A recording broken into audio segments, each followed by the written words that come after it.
Sir CWRC ಮತ್ತೆ ಆದೇಶ ಕೊಟ್ಟಿದೆ ಸರ್, ನೀರು ಹರಿಸಬೇಕು. CWRC 12,000 ಕ್ಯೂಸೆಕ್ ನೀರನ್ನು 15 ದಿನಗಳ ಕಾಲ ಬಿಡುಗಡೆ ಮಾಡಬೇಕು ಅಂತ ಆದೇಶ ಮಾಡಿದೆ. ನೋಡಿ, CWRC ಏನು ಕರ್ನಾಟಕದ ವಿರುದ್ಧವಾಗಿ, ಕಾವೇರಿಗೆ ವಿರುದ್ಧವಾಗಿ ಒಂದು ತೀರ್ಮಾನವನ್ನು ಕೊಟ್ಟಿದೆ. ಇದನ್ನು ಭಾರತೀಯ ಜನತಾ ಪಾರ್ಟಿ ಖಂಡಿಸುತ್ತೆ. 15,000 ಕ್ಯೂಸೆಕ್ಸ್ ನೀರನ್ನ 12 ದಿನ ಬಿಡಬೇಕು. ಈಗ ಕರ್ನಾಟಕದಲ್ಲಿನೇ ನೀರಿಲ್ಲ, ಕಾವೇರಿ ಒಳಗಡೆನೆ ನೀರಿಲ್ಲ, ಮಳೆ ಬರ್ತಾ ಇದೆ, ಒಂಥರ ನೆಲನೂ ಕೂಡ ತೊಯ್ತಾ ಇಲ್ಲ, ಅಷ್ಟರ ಮಟ್ಟಿಗೆ ಮಳೆ ಬರ್ತಾ ಇದೆ ಕರ್ನಾಟಕ ರಾಜ್ಯದಲ್ಲಿ. ಇಂಥ ಸಂದರ್ಭದಲ್ಲಿ ಡ್ಯಾಮ್ನೊಳಗಡೆ ನೀರೇ ಇಲ್ಲದೆ ಇರೋ ಸಂದರ್ಭದಲ್ಲಿ 12 ದಿನ ಪ್ರತಿದಿನ 15,000 ಕ್ಯೂಸೆಕ್ಸ್ ನೀರು ಬಿಡಬೇಕು ಅಂತ ಹೇಳಿದ್ರೆ ನೀರು ಎಲ್ಲಿಂದ ತರೋದು?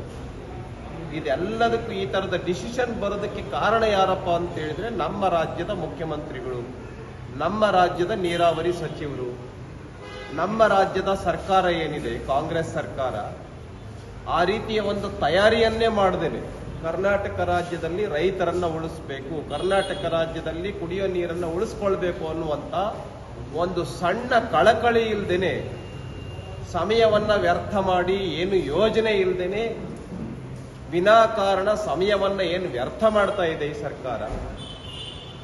ಈ ಸಮಯ ವ್ಯರ್ಥ ಮಾಡ್ಕೊಳ್ತಾ ಇರ್ತಕ್ಕಂಥದ್ದು ಮತ್ತು ಪೂರ್ವ ಯೋಜನೆ ಇಲ್ಲದೆ ಇರ್ತಕ್ಕಂಥದ್ರ ಕಾರಣವಾಗಿನೇ ಇವತ್ತು CWRC ತೀರ್ಮಾನವನ್ನು ಕೊಟ್ಟಿದೆ.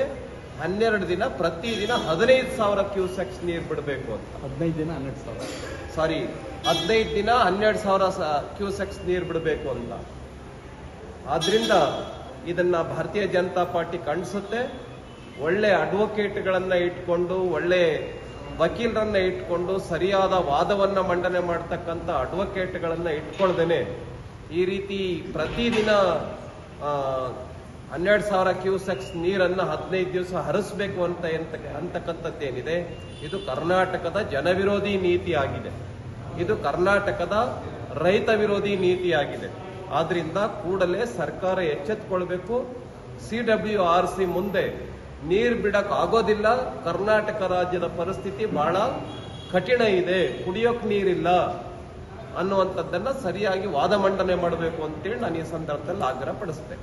ಕರ್ನಾಟಕ ರಾಜ್ಯದಲ್ಲಿ ಏನ್ ಬರ ಇದೆ, ಆ ಬರಕ್ಕೆ ಸಂಬಂಧಪಟ್ಟಂತೆ ಕಾಂಗ್ರೆಸ್ ಸರ್ಕಾರ ಏನೂ ಮಾಡಿಲ್ಲ. ರೈತರನ್ನ ಆತ್ಮಹತ್ಯೆ ಮಾಡಿಕೊಳ್ಳೋ ರೀತಿನಲ್ಲೇ ಈ ಸರ್ಕಾರ ನಡ್ಕೊಳ್ತಾ ಇದೆಯೇ ವಿನಃ ರೈತರಿಗೆ ಏನಾದರೂ ಸಹಾಯ ಮಾಡಬೇಕು, ಸಹಕಾರ ನೀಡಬೇಕು, ರೈತರನ್ನ ವಿಶ್ವಾಸದಿಂದ, ಭರವಸೆಯಿಂದ ಬದುಕೋ ತರ ಮಾಡಬೇಕು ಅಂತಕ್ಕಂಥ ಯಾವುದೇ ನಡೆಯನ್ನ ಈ ಸರ್ಕಾರ ಮಾಡ್ತಾ ಇಲ್ಲ. ಉದಾಹರಣೆಗೆ ನಾನು ಹೇಳೋದಾದ್ರೆ, ಇಡೀ ಕರ್ನಾಟಕ ರಾಜ್ಯದಲ್ಲಿ ಬರ ಇದೆ. ಈ ಬರ ಅಂತ ಇರ್ತಕ್ಕಂಥ ಸಂದರ್ಭದಲ್ಲಿ ರೈತರು ಏನ್ ಬಿತ್ತಿರ್ತಕ್ಕಂಥದ್ದು ಸಂಪೂರ್ಣ ನಾಶ ಆಗಿದೆ. ಅಲ್ಲಿ ಇಲ್ಲಿ ಸ್ವಲ್ಪ ಏನು ಹಸಿರು ಕಾಣ್ತಾ ಇದೆ, ಅದು ಬೇರಿಗೆ ಮಾತ್ರ ನೀರು ಬೀಳ್ತಾ ಇದೆ, ಅಷ್ಟು ಮಳೆ ಕಾರಣದಿಂದ. ಈಗ ಮೆಕ್ಕೆಜೋಳ ಇದೆ, ತೆನೆನೇ ಬರ್ತಾ ಇಲ್ಲ. ಆಮೇಲೆ ಶೇಂಗಾ ಇದೆ, ಒಣಗೋಗಿದೆ. ಕಡಲೆ ಶೇಂಗಾ ಕಾಯಿನೇ ಹಿಡ್ದಿಲ್ಲ. ಹೆಸರು ಸಂಪೂರ್ಣ ನಾಶ ಆಗಿದೆ. 1 ಎಕರೆಗೆ ಏನು 8 ರಿಂದ 12 ಕ್ವಿಂಟಾಲ್ ಹೆಸರು ಏನು ಬರಬೇಕಾಗಿತ್ತು, ಅಲ್ಲಿ 20 ಕೆಜಿ 30 ಕೆಜಿ ಬಹಳ ಈ ಸಾಸಿವೆ ಕಾಳಿನಷ್ಟು ಸಾಸಿವೆ ಸೈಜ್ ಇದೆ ಹೆಸರು ಕಾಳು. ಇಂಥ ಭೀಕರ ಪರಿಸ್ಥಿತಿ ಇದೆ. ಆದ್ರಿಂದ ಬರಗಾಲ ಅಂತಾನೂ ಘೋಷಣೆ ಮಾಡಲಿಲ್ಲ ಈ ಸರ್ಕಾರ. ಬರಗಾಲ ಅಂತ ಘೋಷಣೆ ಮಾಡಿದ್ರೆ ಪರಿಹಾರ ಕೊಡಬೇಕಾಗುತ್ತೆ ಅನ್ನುವಂತ ಒಂದು ಕಾರಣದಿಂದ ಈ ಸರ್ಕಾರ ಬರಗಾಲ ಅಂತ ಅನೌನ್ಸ್ಮೆಂಟ್ ಮಾಡಿಲ್ಲ. ಈ ರೀತಿ 6 ತಂಡಗಳನ್ನ ಮಾಡಿ ಇಡೀ ರಾಜ್ಯದ ಬರ ವೀಕ್ಷಣೆಯನ್ನ ಏನು ಭಾರತೀಯ ಜನತಾ ಪಾರ್ಟಿ ಮಾಡಿದೆ, ಅದನ್ನ ನಾಳೆ ಸಂಜೆ ಅಷ್ಟೊತ್ತಿಗೆ ನಮ್ಮ ರಾಜ್ಯ ಅಧ್ಯಕ್ಷರಿಗೆ ವರದಿಯನ್ನ ಸಂಗ್ರಹ ಮಾಡಿ ನಾವು ಸಲ್ಲಿಸ್ತಾ ಇದ್ದೇವೆ. ಅದರ ಆಧಾರದ ಮೇಲೆ ಮತ್ತು ನಮ್ಮ ರಾಜ್ಯದಲ್ಲಿ ಏನು ರೈತರು ನಮಗೆ ವರದಿಯನ್ನ ಕೊಟ್ಟಿದ್ದಾರೆ, ರೈತರನ್ನ ನಾವು ನೋಡ್ಕೊಂಡು ಬಂದಿದ್ದೀವಿ. ಡ್ಯಾಮ್ನಲ್ಲಿ ನೀರು ಹೇಗಿದೆ, ಕೆರೆಗಳ ಪರಿಸ್ಥಿತಿ ಹೇಗಿದೆ, ಬೆಳೆ ಪರಿಸ್ಥಿತಿ ಹೇಗಿದೆ, ರೈತ ಹೇಗೆ ಗುಳೆ ಹೋಗ್ತಾ ಇದ್ದಾನೆ ಬೇರೆ ಬೇರೆ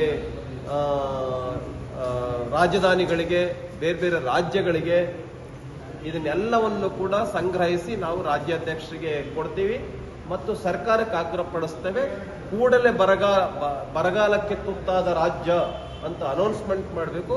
ಪ್ರತಿ ಎಕರೆಗೆ 50,000 ರೂಪಾಯಿ ಹಣವನ್ನು ಬಿಡುಗಡೆ ಮಾಡಬೇಕು ಅಂತ ನಾವು ಈ ಸಂದರ್ಭದಲ್ಲಿ ಆಗ್ರಹಪಡಿಸ್ತಾ ಇದ್ದೀವಿ. ನಾಳೆ ವರದಿಯನ್ನ ನಮ್ಮ ರಾಜ್ಯಾಧ್ಯಕ್ಷರಿಗೆ ಸಲ್ಲಿಸ್ತೇವೆ. ಸದನದಲ್ಲೂ ಕೂಡ ಚರ್ಚೆ ಮಾಡ್ತೇವೆ. ಈ ವಿಷಯವನ್ನ ಸದನದಲ್ಲೂ ಕೂಡ ನಾವು ಚರ್ಚೆ ಮಾಡ್ತೇವೆ. ಬರಗಾಲ ಅಂತ ಅನೌನ್ಸ್ಮೆಂಟ್ ಮಾಡಬೇಕು, ಜೊತೆಗೆ 50,000 ರೂಪಾಯಿ ಎಕರೆ ಕೊಡಬೇಕು, ಜೊತೆನಲ್ಲಿ ಸಾಲ ಮನ್ನಾ ಮಾಡಬೇಕು ರೈತರು.